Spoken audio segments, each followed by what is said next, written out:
So here's where I come out of the closet once again and say not only was I and am still an avid role player, both in FF14 and out, I was also an avid erotic role player, and I worked in a brothel in FF14 for many years. Oh, Callie, no. How are you dropping this out? What? I figure if we're going to have this conversation, I might as well be honest about it. What?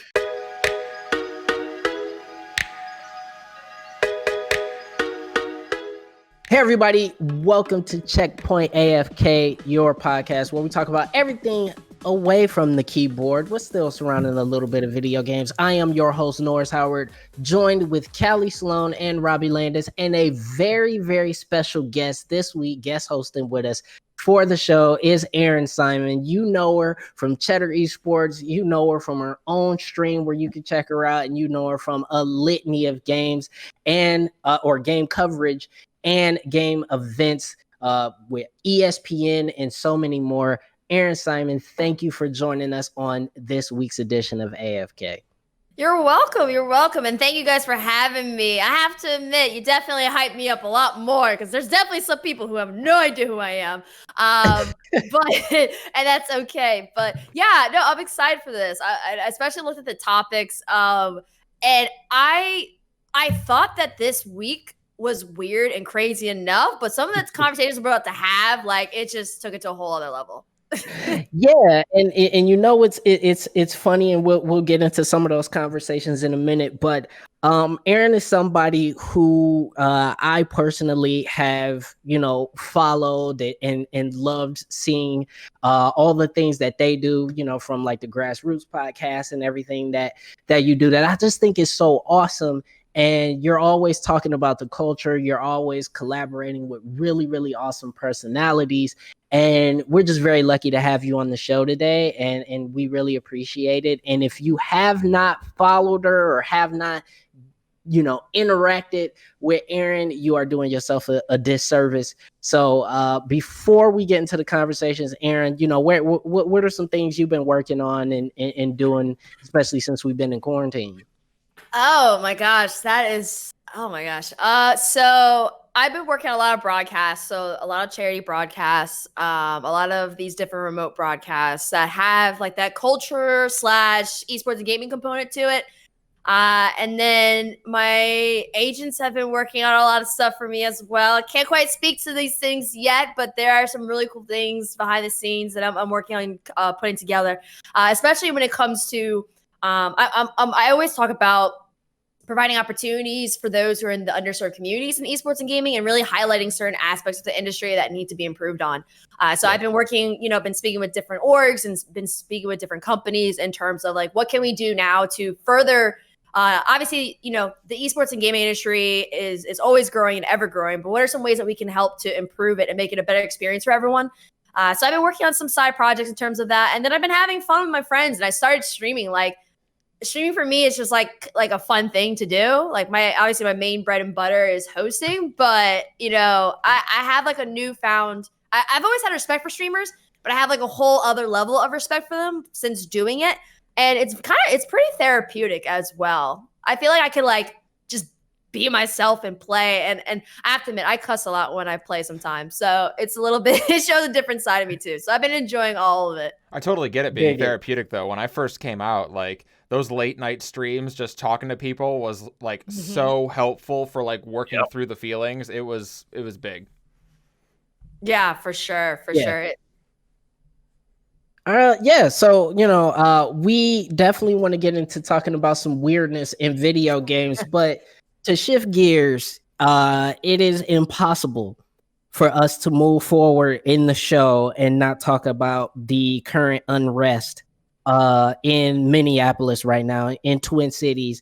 And I definitely have to bring this up because one of our first major affiliates was around the Twin Cities area when we first started Checkpoint, way back when it was Checkpoint Radio. Minneapolis was one of the first communities to embrace us as a show, as well as Bemidji, Minnesota as well. And seeing everything that is going on around the killing of George Floyd, I felt like this is a moment where we as people, gamers in particular, as a cohort, there's no way that we can continue to talk, to ignore these things. Gaming and gamers are one of the largest demographics in the country. Everybody plays video games in the world. Everybody virtually plays video games. And it is impossible for us to see something like this happening and to say that, we can't speak to it. There's gamers out there protesting. There's somebody out there right now who's like sitting in front of a wall of flames and probably pulled their Switch out just because they're like, oh man, I gotta get this quick, what I'm saying, I gotta sell some bells. I don't know. I don't play Animal Crossing, but somebody probably played Animal Crossing in the middle of a protest yesterday. But the point is that this is a serious situation that continues to happen. And yet I still see, for the vast majority, I still see silence from the gaming community outside of obviously African-American content creators. So Erin, I want to throw this to you first, and say, obviously you've been following this as well. What are your feelings right now? How do you feel? And what have you been seeing in your communities and your networks? So for me, I'm always someone who, especially when it comes to these moments, I feel like it's so important to be very precise with your words. I mean, everyone responds differently, right? And so for me, I sat back because I know that there's certain people that are watching the gaming community and are like, okay, who's responding and who's not responding, right? And I feel like there are certain people who are not speaking because, one, based off of I've been having private conversations with different people, and basically what they're saying is they don't, as white allies, they don't want to step on the Black community's toes. Like, they want to figure out like how can they help, but they don't know what's the best way to go about it. And so for me, that's why, like, anytime I've seen like certain people, they've been like retweeting like what other people in the community, specifically Black community, have been saying. Like, they've been retweeting those sentiments and those feelings. And so I actively reached out to them and I'm like, listen, like, if you have a question and if you don't know how to convey how you feel or how you want to help, like, it's okay to ask. I think that, one, there are people who aren't speaking up, and it's very evident. And I understand there are certain people that don't want to speak up because they are afraid of potentially not getting work, or potentially, being blackballed, or just saying the wrong thing. And now is not the time for that, right? Yeah. It was very clear as day that this man was killed. He was murdered. There's footage that it was, what they did was not okay for the police. And and the conversation or the tweets that I put out was like, listen, today is the day to have that conversation. Today is the day for us to speak on these things. And for anyone who is an ally, or for anyone who may feel discomfort with having this conversation, I straight up said that discomfort that you may have in 30 minutes to an hour is never going to be the level of discomfort that someone like myself have just being Black in America and living it day in and day out.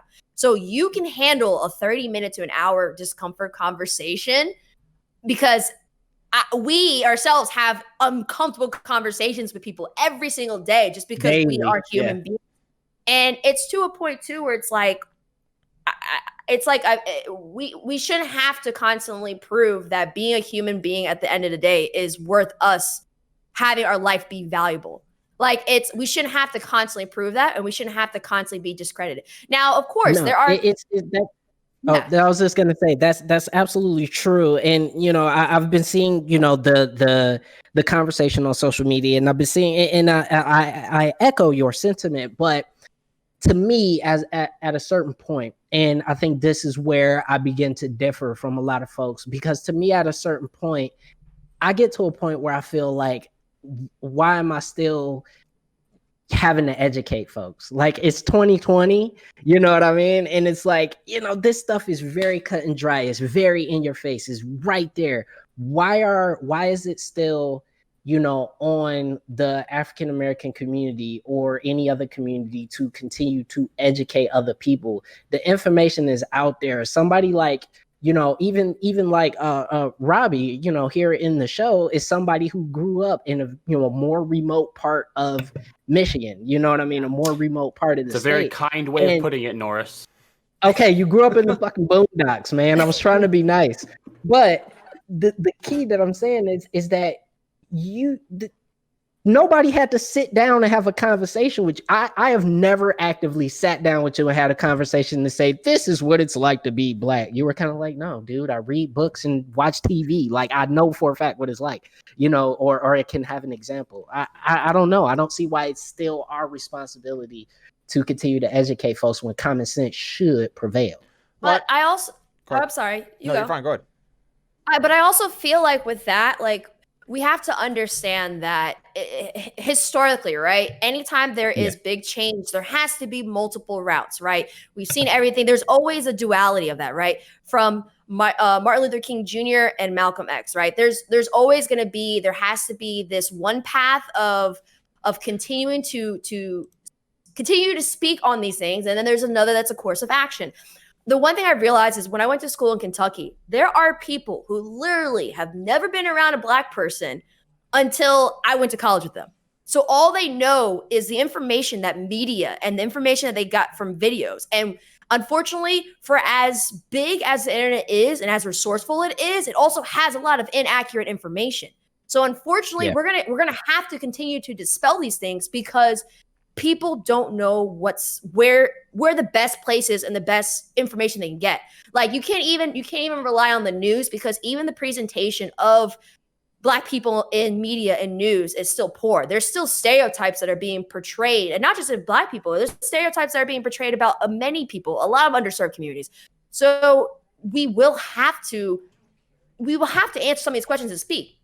I would rather though. I would rather educate and speak to someone who is taking the time to ask the questions, because the one thing I've realized too is like there is a difference between ignorance and racism. Sometimes they are connected as one, but there is a difference. And I would rather educate and I would rather give people books that they could read where it's like, I don't have to sit here and say, but maybe they don't know where to go. Maybe they don't know what books to read because they don't have any Black people in their lives to tell them. Right. So it's kind of like, if you don't have anyone in your life that is part of that community, you don't know where to start. So I think, Yeah, and I want to bring Callie in on this one because Callie, you have been very active on social recently around this. I've been seeing you engage with a lot of people around this, and very briefly, what has been the reaction that you've been getting? Because I don't have an eye into how white folks are talking to other white folks about this, right? Because that is the one side of the conversation that I think that is where actual substantive cultural change can happen, because I can't tell you how to change your community from the outside. That has to come from within. So when it comes to something like this, and as gamers, all of us, obviously we can impact our community from within gaming, but what has that conversation been like? Because I'm curious to hear, how those conversations have transpired. Well, I'll tackle that from two perspectives. The first, and let me preface this by saying I am not playing the Pain Olympics by any stretch of the imagination here. Obviously, I come out of the trans community and the LGBT community, which has their own set of horrific statistics and figures that they have to contend with on a daily basis. But even I will recognize that at the end of the day, I had the choice of whether or not to come out, and I will live with the consequences, both good and bad, of having made that choice. You do not get to make that choice on whether to come out as Black. You don't get to have the Twitter announcement where you're like, guys, some of you may have known this for a long time, but I'm Black. I'm Black. You don't have that option, whereas I did. And I think that kind of plays into a little bit of what the white community is feeling right now as we look at this horrifying thing happen over and over again, right? And let's make no mistake, this has been happening like clockwork more frequently than school shootings, I feel like, for the better part of the last, 270 some years. So I think what a lot of white people see, or at least I know I had my period of feeling this way, is I would look at that and go, okay, that's horrifying. I don't even know what I'm supposed to do about that. Maybe if I just put my fingers in my ears and look away, it'll stop happening. And as much as it shames me to admit that that thought had crossed my mind, I have to sit here and think, listen, I don't even know how to begin to affect change on that level, which is why today, when I started getting really involved in this conversation because I'd finally had fucking enough of it, I started seeing people in the LGBT community. I started seeing women's groups. I started seeing all other affected groups all come together on this one and just be like, holy shit, this isn't okay. And even if it's not, a trans person this time, it very well could be a trans person next time. I said it on my Facebook this morning. It's not about saying you can't be a cis white het male. It's not about saying that's not okay. Yeah. It's totally okay to be that person. It's about recognizing that if you are not all four of those things, you can be murdered in this country and there will be no consequences for it. Look up trans panic. It's a horrifying concept, but it exists. Yeah. And Robbie, as the cis het white male on the show, the one thing I will say is that you and I have had some conversations about this kind of stuff, and we're going to wrap it up on this one. But Robbie, seeing all this happen and knowing that there is so much animus out there, how are you feeling about this? And what is your take on this? Horrifying is an understatement to what I think, the country is seeing right now. And, I have recently, there's been a family member that I don't think that they mean any ill will. I think that they could probably be swayed like one way or the other. It's not like they're combative whenever I post anything or share anything, but they always try to come at it from with some skepticism and not in an aggressive way like some people do, but even in that case, trying to talk it out with them, it's so difficult because it's like people are constantly looking for excuses to try and fight back or to try and justify this. And recently, as Lloyd in the chat has said, whataboutism, well, what about when black people kill other black people? What about when they loot? That kind of stuff. Well, you try to justify it because if you can't justify it, it indicates a need for systemic change, and systemic change is scary. Well, and I think for me, what has started to feel so hopeless about this is, with the armed protests that happened in Michigan's capital 9 weeks ago. Yep. Like it's like these things are literally happening side by side, a second after the other, and people still don't get it. And like Callie had said, I'm at the point where I don't know what to do. Yeah, it's difficult. Erin, I want to give you the last word on this one before we move on. Hearing those comments, how do we move forward? As gamers, as people, as a society, as a country. In your opinion, what steps should we be taking right now? I mean, that's it's so complex. I mean, there's so many different things that we can do. But what I would say is for those who want to help, who don't quite know what to do, like have a conversation with your friends, right? Have a conversation. Ask them if, because I think the whataboutism part, they don't fully understand that these feelings and these sentiments and these emotional moments that are happening right now, it's not like it just popped up today. This is something that happens day in and day out and day in and day out. And I think the best thing that you can do is just talk to your friends. Ask them who are some good representatives in terms of social injustice that they can follow, that they can learn from, they can understand. And then understanding what can they do? I think that one of the best things, like if you are from another community, then speak to your community about what's going on. Not only talk to the people within the Black community, but have those tough conversations with your friends, and feel like, and you have to look at yourself. Are you doing enough? Because right now, no, I'll be honest. The answer is no. Like we're still having this problem. So clearly everyone across the board is not doing enough. And I think that at this point, it's not on the Black community for us to be trying to convince and say like this needs to change. No, it's on us to tell everyone else right now, like, and this is in no way an attacking at all, but it's right now, like, we have to tell everyone you're not doing enough. But if you want to do something, we are here and we will help guide you and we will help answer any of your questions, and we will have it be a uncomfortable but yet a productive and progressive journey for you, so we can get to a better place ultimately, not only for the Black community but for everyone else, because we have to help one another at the end of the day. You know, the same way that, for example, the LGBTQ plus, they help us, we help them. Like, we have to work as one at the end of the day. No one should have to justify their own existence. We should be justifying each other. Exactly. Well said, everybody. And we're gonna unfortunately leave the conversation at that. You know, and listen, if you guys out there want to continue this conversation, want to continue talking about it, should. As gamers, and we definitely should. Join any of these discords, join our Discord, join the Grassroots Podcast Discord. These conversations are happening everywhere. They're happening in the Discords, they're happening on Twitter, they're happening on Facebook, wherever. Join them. Do not be afraid to join these conversations. Do not be afraid to ask questions and sound somewhat ignorant if you don't know. It is much better to ask the question than it is to make the assumption. So let's talk about it. Let's move forward and let's figure out a way how we can all become better, because this is unacceptable. It can't keep happening.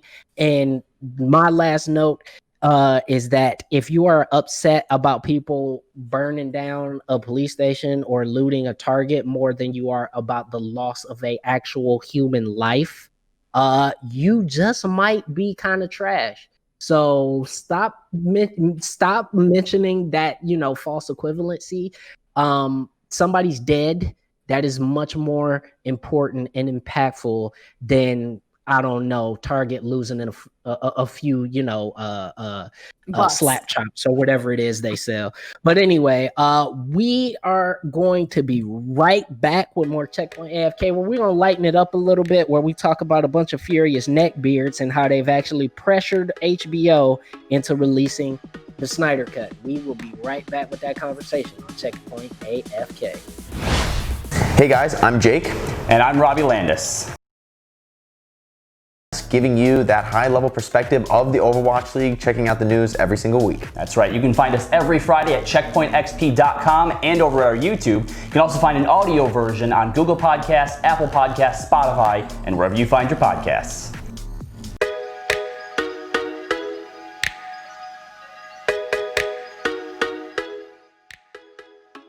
All right, everybody, welcome back to Checkpoint AFK. Your host, Norris Howard here again with a very special guest, Erin Simon. You know her from Cheddar Esports and a ton of other places. She is here as our guest host today. And we also got a couple usual suspects, Robbie Landis and Callie Sloan.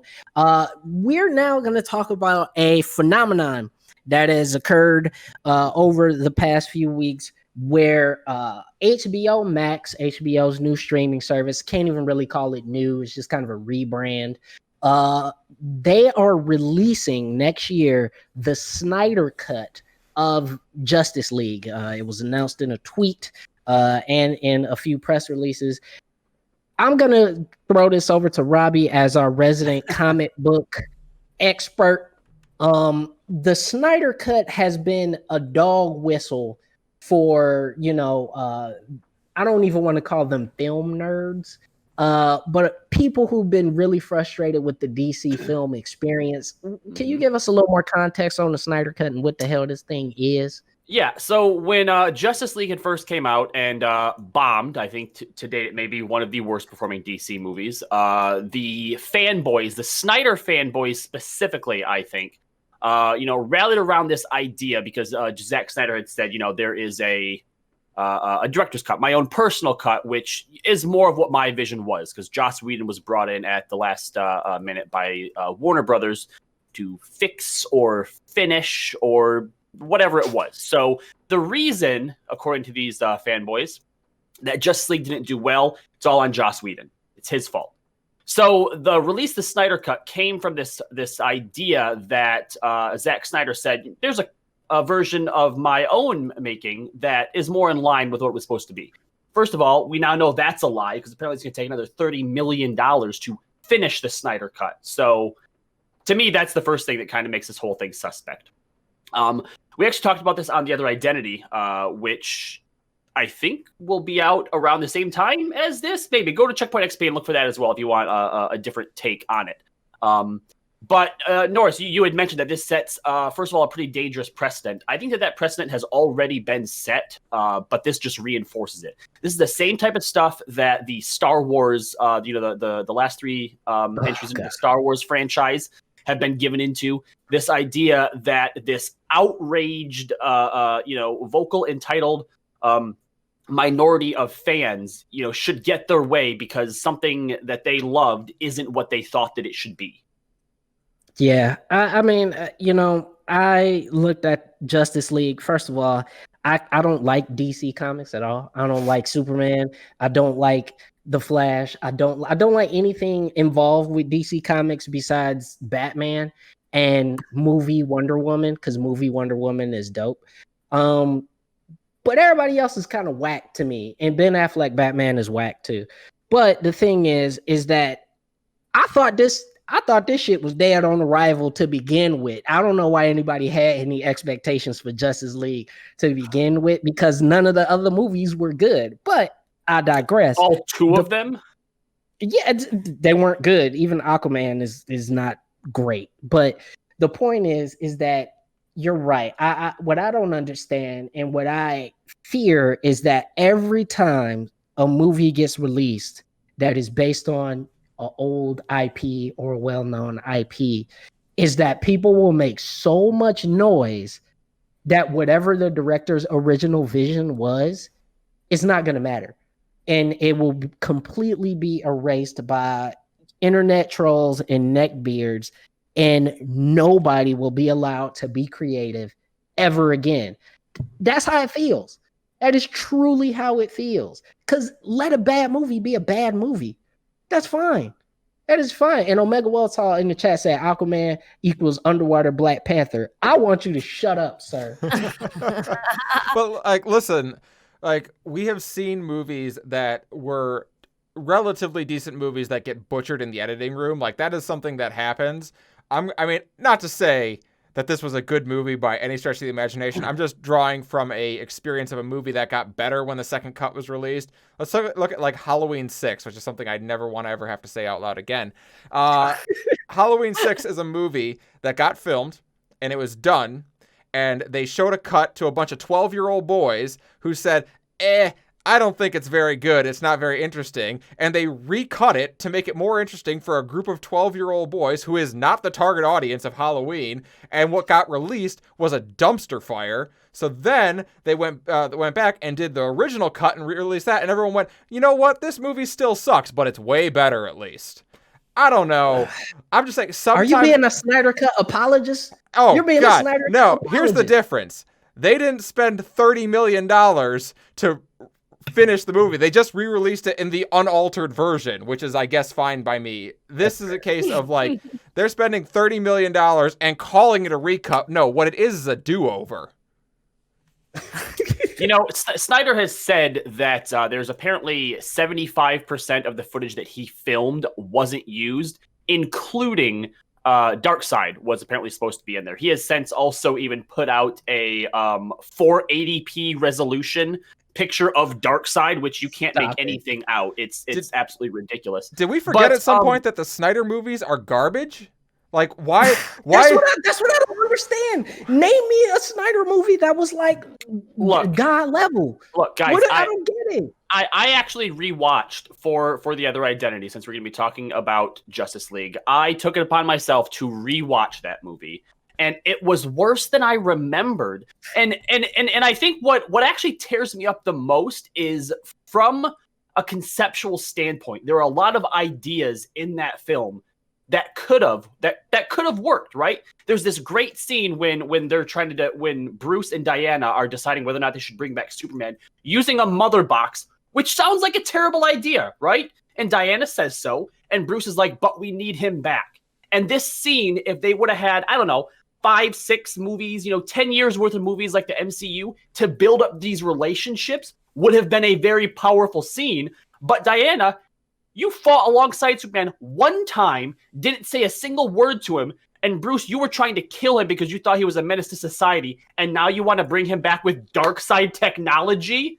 This does not work. And I'm sorry, $30 million worth of recuts isn't going to make it work either. Yeah, So- I feel with DC, like, first of all, I'm pretty biased. Like, I'm more of a Marvel person anyway. So, As am I, yeah. but I feel like with the DC movies, like it's like how you were saying, Marvel, the way that the movies were rolled out, the way that they've been filming it, it's like they're keeping in mind everything. Like, okay, if we put this movie, if we do the movie this way, like this has to be a build up to the movie that we know is going to come later on. I feel like DC is just doing individually. Like, okay, let's just do this movie and let's just set up the course and how it is and just have it be that way. I would say though that recently in terms of the DC films, they've gotten better individually, right? Mm-hmm. But it still doesn't make sense because you're trying to cultivate and build this DC universe, but it feels like they're just focusing on just one singular movie at a time without any connection. And like you're saying, and then when you're watching them all come together, it's kind of like, yo, what the hell is going on? Like, this is weird. Well, and Aaron, I mean, they did it. Like, you know what I wish? You know what I wish? Callie, and I'm sorry to cut you off, but you know what I wish? I wish that DC would do what Nintendo did. And what Nintendo did was they said, we are not going to out graphics Microsoft and Sony. We're not going to out gritty Microsoft and Sony. So you know what we're going to do? We're going to stick to making our weird, cartoony, kiddish type games, and you're going to love them because they're good games. And when I look at something like Harley Quinn and I say, wow, DC still got it when it comes to animation. They are still by far the best at making animated, series, based around superheroes.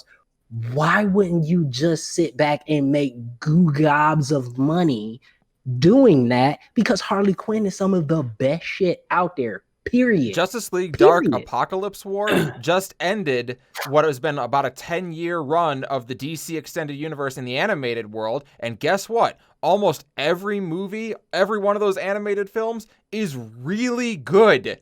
And like when that animated universe ended, I sat there with Rob and we were just like, Jesus, that was great. Like it is what Marvel did with live action movies. They've just done it in the animated universe. Well, similar. All right. So a lot of you guys just hit on a lot of really, really great points. Norris, to your question about you don't get why they don't just focus on what they're good at, money. As great as we think that the animated movies are, they're not 1 billion box office. And that, unfortunately, going to Aaron's point, is what's wrong with DC. It's not actually DC. It's Warner Brothers. Marvel gets to make Marvel stuff, and these are the creators that have had the same passion for these characters for years now. But Warner Brothers is a bunch of executives sitting in a room saying, all right, how do we replicate Marvel's success, but without having to spend 10 years doing it? We need, no. We need our own Avengers right now. That's what was wrong with Justice League, is they wanted their own Avengers movie right now, and they didn't want to put the time and the work into it. Boom. Okay, that part fair. I was about to say, if you think Disney ain't a bunch of executives sitting around making $1 million, it is. But the difference is that they're smart enough to know that let's let the comic book people make the comic books, right? There's no Disney guy sitting in listening to all the plans and going, okay, Haley Atwell as Peggy Carter, and they don't get together. I think maybe we should look into getting Meg Ryan, and there should definitely, they definitely need to hook up at the end. Like, no one's in there doing when that. the last movie Meg Ryan been in, bro? But that's the point. Warner Brothers is out of touch, and they're trying to make these movies by panel and committee, and they're not just getting someone who loves DC who understands. They don't know how to make Superman human. Okay, they look at Superman and go, he's an alien from another planet. We don't know how to do that. Don't you say, no, the comics bullshit. don't do a great job of making Superman. I hate Superman. You're not gonna get me to read one Superman book. And I did as well, and I'm not going to try to get you to do that. But he's an immigrant coming to America and living, quote unquote, the American dream. I'm sorry, though. I've never seen he's called Superman an immigrant. You've never heard that before. That's what the that's comics. What he is. That's the lessons that the comics put on you, though. Yes. Yeah. No, it's true. But they look at him and they go, "No, we don't know what to do with him, man." Well, then I'm sorry.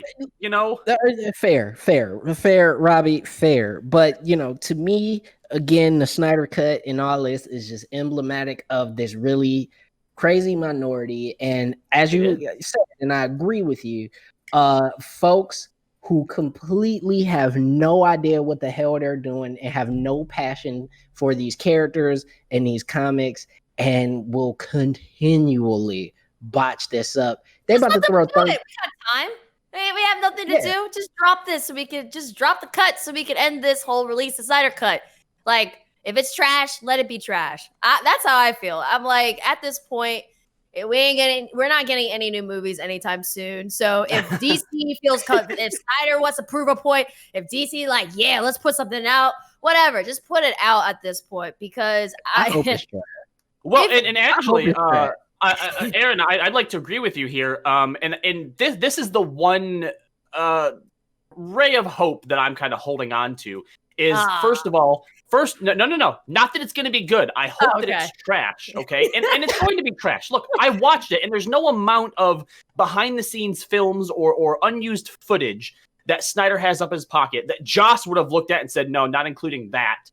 That Snyder's like, well, that's what would have made it good, okay? You can't make the movie good. So this is going to be terrible. But here's, I think, where the hope is, right? The DC movies have been getting better, and they've been going away from this sort of, this dark version of the world that Snyder had envisioned. So personally, I don't think that the whole Snyder Cut is like a DC Warner Brothers gambit. I think that HBO Max needs more content, and they see all these people clamoring for the Snyder Cut. So they're like, hey, if we help pay for it, give us the Snyder Cut. Warner Brothers has nothing to lose in this endeavor, right? They're finally giving the people what they want, quote unquote, air quotes, right? But when it comes out and it's still terrible, hopefully people finally realize, oh, okay, yeah, it was just bad, and maybe we should stop screwing with stuff. The majority of them are white nerds, so that's not going to happen. But we can hope. The Last Jedi is not canon. Yeah. No, The Last Jedi is the best Star Wars film since Empire. But anyway, there's levels to, hold on, I'm sorry, but there's levels to trash though. So I guess because you know how there's some bad movies, you're like, yo, that was a good bad movie. It was a bad movie, but it's I kind of like it, but it's really trash. I'm wondering, is this gonna be? You feel like it's gonna be a complete trash cut, or do you feel like, oh, this is not a bad trash cut of this at all? This is the best that we're gonna. This is the best that we're gonna get from the Snyder Cut. Is a few more scenes or cute moments, from Gal Gadot or Ezra Miller or Jason Momoa, because them as the characters in the movie, they had some good moments, right? Yeah. But other than that, no, it'll be double trash because you took a trash movie and then we gave you a mulligan and said you could try it again, and you still made it trash. So it's gonna be double trash. So I mean, that's my feelings on it, unfortunately. But I am looking forward to the new Wonder Woman movie, because Gal Gadot as Wonder Woman is, in my opinion, the only redeeming part of any of the DC cinematic universe right now, personally, to me. But unfortunately, we don't leave the conversation there and bring it home to a very weird article from Kotaku, where these guys looked in the most successful brothel in Second Life. That is correct. It's about to get real weird here on Checkpoint AFK, so stick around. Hey, what's up? It's James. And Robbie. Hey, and it's Weirdbeard. And we're bringing you a brand new radio show called Checkpoint XP. You don't have to be an expert, even though I am, and we're here to give you everything you need to know about the world of video games. Interviews from the biggest professionals and your everyday gamers, we've got you covered at Checkpoint XP. Whether you're a professional player or somebody who hasn't played in a while, we have something for everybody. Hang out with us at Checkpoint XP every single week on your radio. Find out where we're playing in your hometown at our website, checkpointxp.com. So if you're looking to have some fun and talk about video games, we got the rundowns for things that matter to you. Checkpoint XP, your home for esports and gaming. You got it that time. Yes, nailed it.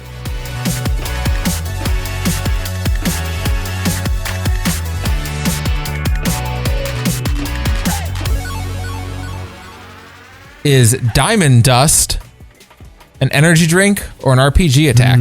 Diamond Dust. We're trying to go through and think. So, can I ask any questions about these energy drinks? Are they like well-known brands? It's literally just it's literally just the flavor. It doesn't say anything else about it. So I don't even know what the actual drink is. Like I don't know what this flavor is a subsidiary of. You just got to off the dome, man. Diamond Dust. Best guess. Diamond Dust. To me, that sounds like an RPG spell, so I'm going RPG.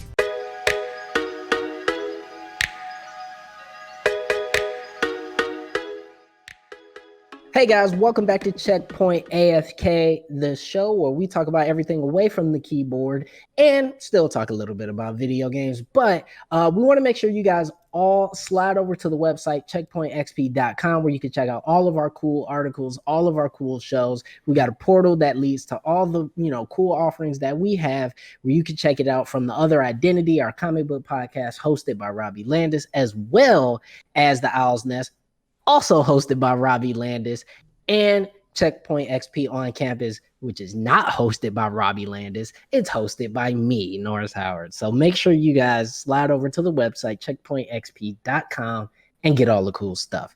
Now, we talk about a lot of weird things here on Checkpoint AFK, and Kotaku recently put out a feature from one of their editors, Luke Plunkett. And Luke puts out really cool stuff, but they put out a feature, a journey inside Second Life's most expensive brothel.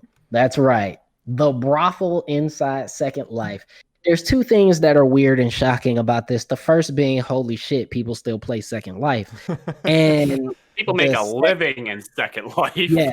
And the second part is, if you guys watch this video, and I caution, just go search it, because I don't know if I'll violate TOS by putting it in the chat. But if you watch this video, this is the most uncomfortable conversation about video games I have ever heard in my life. All right, so before we get started on this, I need to get this out there. To give proper credit where credit is due, this is actually a video. Luke Plunkett wrote a small article kind of directing to it. But it's a video by People Make Games on YouTube. Yeah. All right, so go ahead, Kelly. I'm going to go ahead and just get this out there and tear this bandage off because for years we did Limit Break Radio, and we were always harsh to the role players out there, which, Norris, I know you are an avid FF14 role player.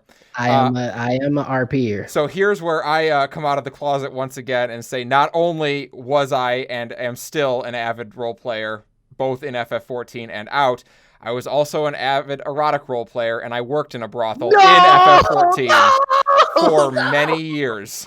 Oh, Callie, no.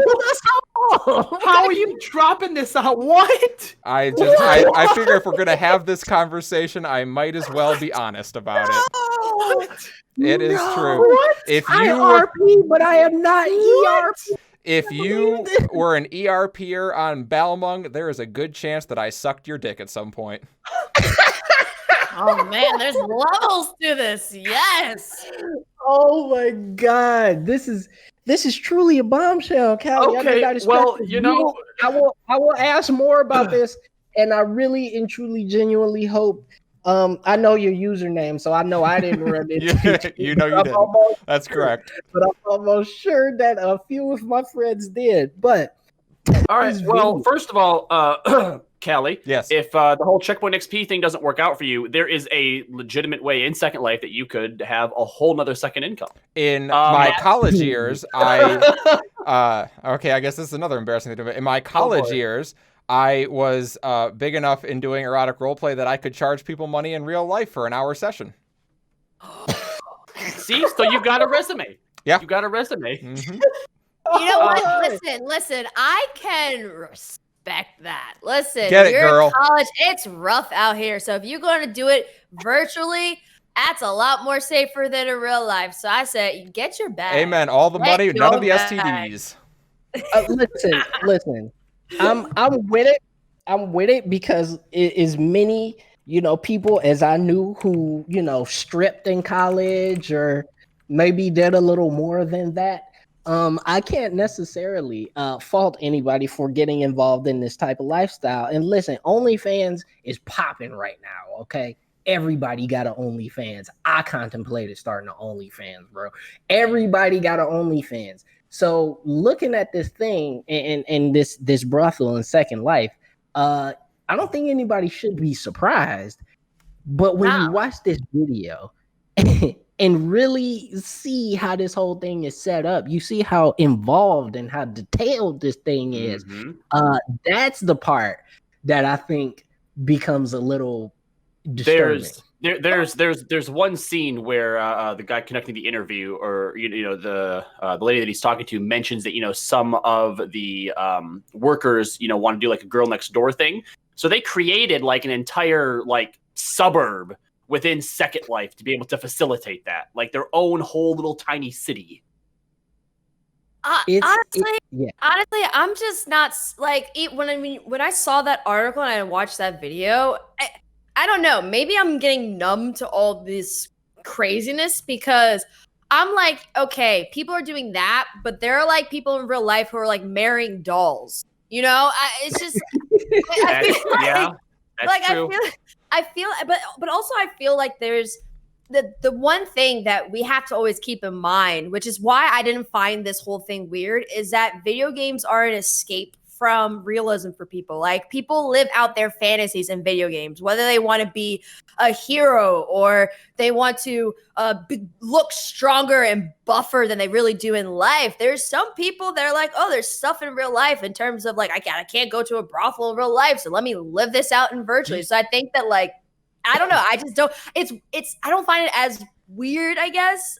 But then again, I feel like I'm numb to just a lot of stuff. I can't tell you how therapeutic it was back in the days of being in the closet to be able to play a woman in game and be who I thought I was. So yeah, there was actually also a few parts during this video that I don't think that empowering is the right word, because it's not empowering me. But there were a few times where I'm like, you know what? Yeah, you go and do that, because she was talking about how in this particular one, again, this is the most expensive brothel in Second Life, called the Monarchy. And all of the workers in here have like really crazy, almost anime-esque proportions. And she talks about how when they first started, that a lot of the places that they tried to do this at, they were like, no, nobody's into that. Nobody wants to see that.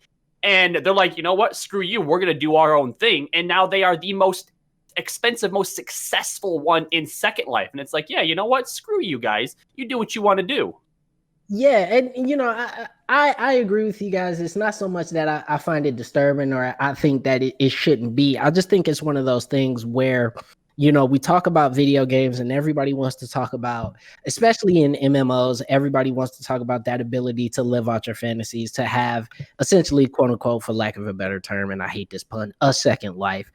But at the same time, to me, it starts to get really weird when you start talking about the exchange of in real life money. Now, I understand, that there is sex work, there's sex workers, but what happens when something like this becomes big enough to where there's an actual cottage economy involved in this?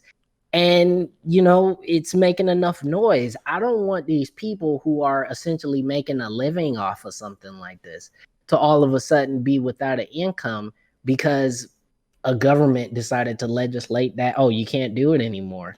And on top of that, what happens, because I will say this, I have been playing 14 and stumbled into a group ERP session. Oh, yeah. Oh, no. Oh, yeah. And I did not participate. I did not inhale. Okay. But what I'm saying is, no exchange. But what I'm saying is that, what if there's somebody who, really loses it because of this stuff? I just see a lot of potential ways this could go wrong for a lot of people. Well, so just like there's cam girls, which is like the interactive equivalent to a porn video, I would think ERP would be the interactive equivalent to erotic novels, right? Like, I don't think it's that weird of a concept when you look at it in terms of the sex work industry, that people could take, like, a lot of people love reading erotic literature. That's been true since the fucking 1200s. Nowadays, though, in an era where we can interact and help craft the story in a way that we want it to, whether the story be getting pounded for 30 minutes or something more deep than that, it's not surprising, I think, that people would want to have a way to interact with their erotica. I mean, I think we've said it forever. When porn makes it on virtual reality, that's when virtual reality will really start taking off. It's no different anywhere else. We said that on this show many times. When porn fully adopts VR, when you are able to put your VR headset on and you got your whole playlist and it's ready, and we're not quite there yet. It's not full adoption quite yet. It's close. But once we get to the point where there's like a parlor that you go to and you throw on a headset and there's all sorts of accoutrement to make the whole thing, a full sensory experience, VR will take off like you've never seen it before. The Matrix will not come to, use people for energy. People will willingly put themselves in the Matrix to have sex with one another. That is what's going to happen. So when it's getting there, though. It's I'm sorry, I'm going to cut you off. In terms of the VR thing, I don't think it's necessarily that the porn industry is not there. It's just the fact that VR is not affordable. It's just not affordable to most people. But once that affordability happens, that crossover is going to happen. And I have to say, kudos to Pornhub, because they're always doing some far out different stuff. And I see it on Twitter all the time. But I feel like once that affordability happens, that transformation from, doing it within games is going to go over into having that VR headset. Now, the only thing, though, is it going to affect the individuals who are currently doing it within the game, and not everyone will be able to cross over into that full immersive VR experience. Maybe they will. I don't know. And that's sort of my point is that, when the servers of Second Life go down, which inevitably they will, because all servers eventually shut down, games shut down. But when those servers close down, you have a group of people now who simply, there were people in that video who said, "This is my income." You know what I mean? Like, this one is lady what mentioned I do that she was able to pay for LASIK because of what she was doing in there. Yeah. One girl on Twitch the other night was saying how one of her people on Twitch bought her a hot tub. Did you see that tweet going around? Dang! Yeah, Wait, right? what? Some girl was like, man. Right, exactly. Oh, make a well tub. Where's our hot tub? Listen, the simp life is real. The simp life is real. Okay, people are out here ready to trick. Okay, and that's what I'm saying is that when Second Life shuts down, you're gonna have a lot of money that is just going to dissipate for these folks. And so, Erin's right though. So it's like when the VR situation happens, everybody ain't gonna have the technology to be able to, create those VR things, and it's just gonna put some sex workers out of work, man. It is. I mean, yes, it's not like that we can say that no one will be unaffected, but given time, porn and the need of humans is not just going to go away. It will find a way to migrate or move on. Porn finds a way. It does, but to be fair, it's not just porn. My favorite line from that entire thing was actually the lady who said, because he's like, is it just like the porn, the sex work? And they're like, no, sometimes people just want to talk. And the Dragon Ball people, she said, the Dragon Ball people who want to fight and stuff like that, they pay more than the sex ones. When I was doing this for cash, I said it in the chat, I charged $20 an hour back in the day, and there were plenty of people who only would have used about $6 worth of that, and then they would just want to talk for the rest of the remaining session, or do story role play that centered around the sex. This is amazing. It was pretty normal. This whole conversation, Callie, you have taken the whole tenor of this conversation. I thought was going to go one way, and it completely shot off into another galaxy. I just made a connection here. Yeah. I just made a connection here. So when we were creating our characters for Mass Effect RPG that we have yet to do, to play. Yep. There was the conversation we had where apparently a lot of the characters that you make for RPGs always have the background of coming from a brothel. So yeah, both the Star Wars campaign and the Song of Ice and Fire campaign that I did before that, both those characters had a background of either working in a brothel or sex work. Absolutely. You know, that's really progressive of you, Callie. I don't know if it is, maybe. And that's really nice. But, you know, I brought this up, and I think this is interesting because I just want to ask this last question, and then we'll break out. Digital sex work, will it have a place? Is this a foregone conclusion that this is just the future of sex work? It will be this way. It's not just OnlyFans. We're going to have digital sex workers in MMOs and in VR. Is this just the ship has sailed? This is the future. Right. Yeah. It's not that it will happen. It's already happened. Like it's like so many things that happens under the cover of darkness, but like digital sex work in FF14 was pervasive from the word go. So yeah, I would say it already exists. I think you said it best, Norris. Porn finds a way. Thank you, Jeff Goldblum. That is t-shirt worthy. Porn finds a way. But yeah, listen, just like anything in life, things are going to advance. There's going to be change. I mean, at the end of the day, like real life, it sounds so weird for me to say, but real life sex is still going to be there, right? But there's going to be other avenues that people can explore in terms of their preference and sexual orientation and stuff like that.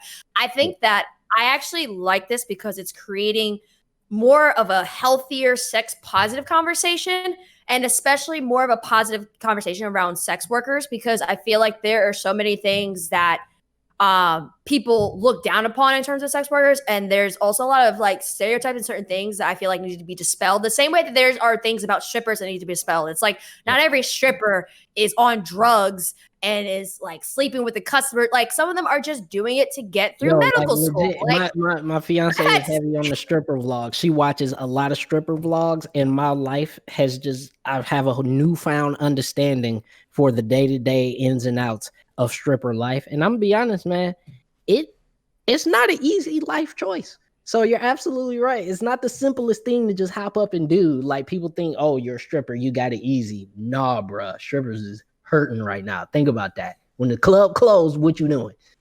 They're really interesting. You just gotta take the time to talk. Like, I guess this is funny. So, like, I have several best guy friends, and I would go with them to strip clubs. And when I go to strip clubs with them, I'm the kind of person where it's like, girl, I'm not gonna give you money for something that I also have myself. But I will talk to you. I don't know what it is. I always end up befriending a stripper at the strip club and like would learn so much about them. And then there was one of them who literally, I don't know how we got into conversation. We were talking. It was telling me about like trying to go through medical school and like didn't have the parents weren't quite there and wanted to be a doctor and provide change. So didn't go by her real name, and she's stripping, but she all she does is go. She strips and she goes home. So then she wanted to be, I forget what kind of like doctor, but like she wanted to have change and to do bigger things. And I'm like, yo, that is awesome. And she's finding a way that can work for her, that can help her. Cause student debt is ridiculous. Like I should have been doing what Callie was doing in college. I should have been doing some cyber sex work. All writers, attention. Hurts the pockets. But no one begrudges an athlete for taking a scholarship to go to college. Why would you begrudge anyone for using the body they were given to make their way in the world? If somebody would pay for what I got, I'd be putting pictures out there. I'm just putting that up there right now. Hey, show the feet. and I'm gonna leave it at that. Everybody out here truly hating on this, because I'm not hating on it. I just found it a bit strange. Also, like the body proportions of the actual. The one chick, her boobs like never stopped moving. They just like floated around. Yeah, like they put dead or alive to shame, man. It was. You know how hard that is to do? I know, man. I know. But I think, to you guys' point, and my personal belief is that I still think that we're a little too prudish when it comes to having truly honest and open conversations about sex, about sexual orientation, about sexual exploration. And so I think this is a step in the right direction to get people to really understand what it is that they are and what it is that they like. And so I think it's important for those type of folks. And I also think it's important for people to have as many avenues to streams of income as possible that don't break the law. Especially in the pandemic. Especially during the pandemic. So with that said, guys, that's going to be our show. We thank Erin Simon so much for joining us on the show. And like, yo, you are always welcome here back on the show at any time. Anytime you're like, I don't know where to talk about this, you're welcome, because we will talk about it here. Where can everybody find you and follow you if they want? Yeah, so you can find me at Erin A. Simon, ERIN as in Nancy, the letter A, SIM as in mother, ON as in Nancy. And no, my name is not Arena. I know people see that A. It is Erin Ashley Simon. I have to, people, I don't know what it is. I get my name butchered a lot because of my username. But if you look at my thing, it says Erin Ashley Simon. So all social media platforms there. All right. And don't forget, guys, you can also check us all out at CheckpointXP.com. That's going to be our show for Erin Simon, Callie Sloan, and Robbie Landis. I'm Norris Howard. We want you guys to stay safe out there. And don't forget, as always, Black Lives Matter. See you later.